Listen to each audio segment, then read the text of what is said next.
Shalom, Anakna Waha Barisha Allah Hawalakim Latam. Call Shaboai Baharakha Wakak Shaw Yahweh Bahasham Yahweh Shah Ma'amath, which is truly.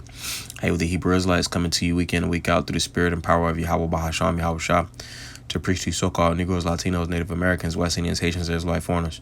Nacham Atam Kayam Malakwat Hashemayim Korah, repent ye, for the kingdom of heaven is at hand. Call Laim La Yahweh Bahasham Yahweh Shah Bahasham Chah Kodash Wa Mashana Kabadim Zukoyim Nawa Wa Malaakim Shaw Yashla Zukoyim Chagada Wa Chasa Wa Shalawam Wa Barakim Laha Bacharim Shaw Ha Gabayash Ashalawam. All praise to the Most High Yahweh, which means He exists. Bahasham, but the name Yahweh Shai delivers.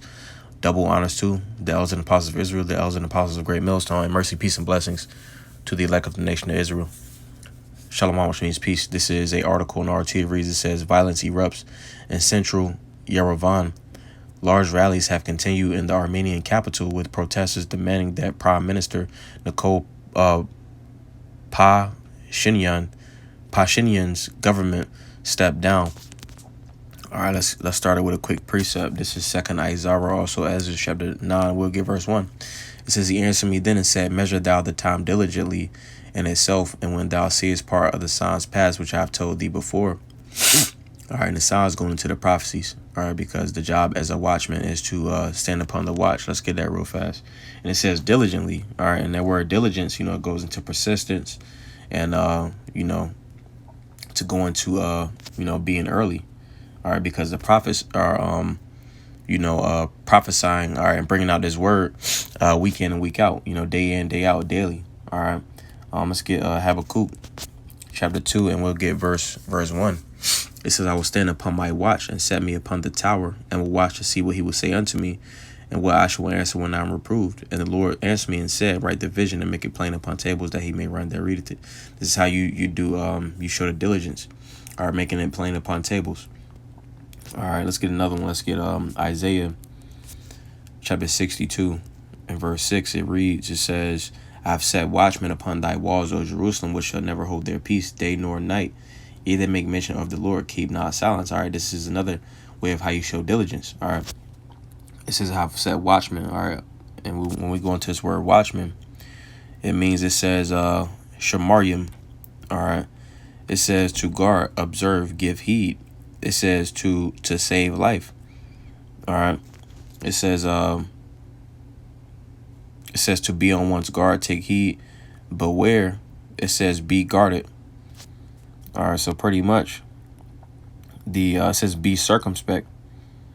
All right. So the men of the Lord, the prophets are circumspect on their watch. All right. And they're showing their diligence through the Spirit by I'm going to go back to the scripture. This is 2nd Ezra chapter 9 and verse 1. Says, he answered me then and said, measure thou the time diligently in itself. All right. And how do you measure the time diligently? All right. You're always in the prophecies. All right. That's the times. It says, measure thou the time diligently. All right. Being up on the watch. All right. And lining up prophecy. The things that's happening in the scriptures with the stuff that's happening in the world. All right. That's how one shows that diligence, or measuring the time diligently.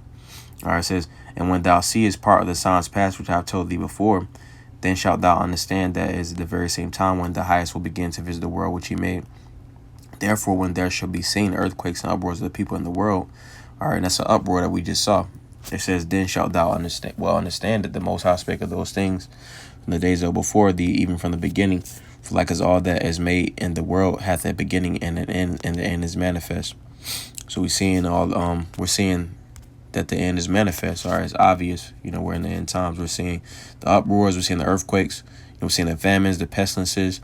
All right, everything that's written in the scriptures, we're seeing that this present time. That's why it says the end is manifest. It's obvious. It says mass protests continue in the Armenian capital for the second straight day on Wednesday, prompted by a new escalation in Azerbaijan's breakaway Nagorno-Karabakh region. Protesters gathered in Yerevan's government quarter, announcing Prime Minister Nikol as a traitor to the Armenian people and demanding that he step down over what they view as his failure to help the predominantly ethnically Armenian Nagorno-Karabakh region. The rally was marred by violence as protesters trying to breach government buildings faced off against a large police force guarding them, You see, you wouldn't have seen this. You wouldn't have seen this for the most part 10 years ago, 5 years ago. We've been seeing this increase rapidly. All right, and that's pretty much what the scriptures go into. You know how the pangs will happen closer and closer. All right, we've been seeing these things happen closer and closer. I'm gonna get another quick precept. This is Matthew chapter 10, and let's get verse 33. It reads. It says, verse 34. It says, "Think not that I am come to send peace on earth. I came not to send peace, but a sword." All right, so the Lord is bringing division and destruction. You see, it's another one that I wanted to get. It's a lot.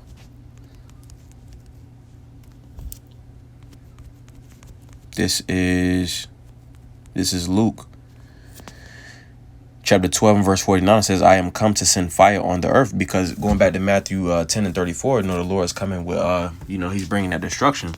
It says, "I come to send fire on the earth." I'm going to get that word for fire. And it says, figuratively, you see, because the Lord is destroying this earth, not going back. It says, "I'm come to send fire on the earth," or Salah. The Lord is destroying the rulerships and the powers that be on the earth. All right, I misspoke because the scripture go into how the earth abideth forever. But I'm reading it again. This is Luke 12 and 49. It says, "I am come to send fire on the earth, and what will I if it already be kindled?" Hey, so it's gonna be things already popping off on this. I'm gonna keep reading. Verse 50, it says, "But I have a baptism to be baptized with, and how am I straitened till it be accomplished? Suppose ye that I am come to give peace on earth." Going back to Matthew chapter 10 and verse 34, it says, "I tell you nay, but rather division." You see, so the Lord is bringing that division. You see, he's bringing healing for the elect. You see, but for the masses, division. It says disunion. All right, union means to be together. All right, disunion mean it's not together. You see, so we're gonna see more things like this escalate. All right, uproars of the people. It says the rally was marred by violence as protesters trying to breach government buildings faced off against a large police force guarding them. Footage from the scene shows police officers clad in riot gear scuffling with the crowd. Several people were reportedly injured during the skirmishes. By late Wednesday, however, the unrest had seemingly waned as protesters had left the government quarter. A separate rally was held outside Russia's embassy in Yerevan by protesters blaming Nagorno-Karabakh situation on Moscow. Many demonstrators were seen waving U.S., EU, and even Ukrainian flags, as well as ripping up and burning Russian passports. The new flare-up in Nagorno-Karabakh stated on Tuesday when Baku launched what it called an anti-terrorist operation in the breakaway region. The Azerbaijani military made rapid gains against local forces until a ceasefire on Wednesday, brokered by Russian peacekeepers deployed to the region, seemingly put a halt to hostilities. Armenia, which has long maintained, in which Armenia and Azerbaijan, I'm not sure if they're still at war, but they've been going back and forth. You see, further time into we in a time period of rumors of wars. It says this is Armenia, which has long maintained close ties with the region, has distanced itself from the new conflict, only denouncing it as another large-scale aggression against the people of Nagorno-Karabakh, alleging that Baku harbored plans of ethnic cleansing against the local population. Azerbaijani President Ilham Aliyev hailed the outcome of the operation as a major success, stating that the country had restored its sovereignty over the region. Nagorno-Karabakh broke away from Azerbaijan after a bloody war in the 1990s, which erupted shortly after the collapse of the Soviet Union. You see, so we're seeing those uproars. All right, I'm going to get another precept. This is 2nd Isaiah, also Esdras, chapter 15. 15, and we'll start at Verse 14 says, woe to the world and them that dwell therein. You see, because destruction is coming to those that's not part of the elect. You see, the scripture going to, it says, many great miseries shall be done to them that dwell in the latter times, because they have walked in great pride, going into that destruction, into that woe. It's at verse 15, it says, for the sword and their destruction draweth nigh, and one people shall stand up and fight against another, and swords in their hands. Now, the modern day sword is the gun, or whatever killing instrument that they can pick up, you know.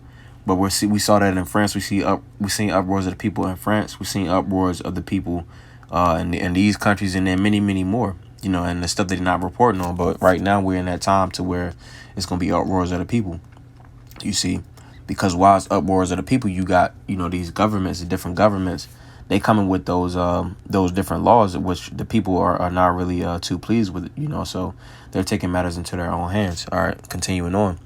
It says, for there shall be sedition among men, and invading one another. They shall not regard their kings nor princes, and the course of their action shall stand in their power. Pretty much going into, you know, what I just stated, you know. So to reiterate, a lot of people not going to be too happy with how things are going. All right, chiefly in America, Babylon the Great, you see, but also in all these other different parts of the world, you know. So it's going to be a lot of uprisings, a lot of seditions, and sedition goes into violent uprisings against the you know, the government. I'm gonna continue on. It says, a man shall desire to go into a city and should not be able. All right, and this can come in, however, you know, it comes due to prophecy. You see, and that can look like, you know, how Esau wants to get his 15-minute cities. You know, he can make it to where he can lock the borders down with the you know, with the Jews campaign. You know, or however he does it. You know, but it's gonna be a point in time to where, you know, someone's going to desire to go somewhere and they're not going to be able to. It says, for because of their pride, the cities shall be troubled, the houses shall be destroyed, and men shall be afraid. All right, going into Jacob's trouble. All right, the scripture going to, it says, knees shall be weak as water.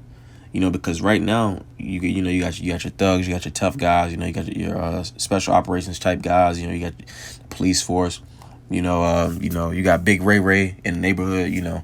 They got that confidence, you know, but in that day, you know, if you don't have the Lord, you know, your knees is going to be weak as water. You know, you're not going to have anything to stand on. Verse 19, it says, a man shall have no pity upon his neighbor, but shall destroy their houses with the sword and spoil their goods because of lack of bread and for great tribulation. And these are the times we're coming up into, you know, it's a lack of bread right now, and it's great tribulation right now, but it's only going to get greater, you see. And these different seditions is going to increase, you know. But Adawan Tazaz about Nayapah, Lord's will, that was a beautiful edification through the spirit. While Adawan Tazaz Atham, Yash like Lata Wab, Lord's will, have a good night. Shalom, shalom.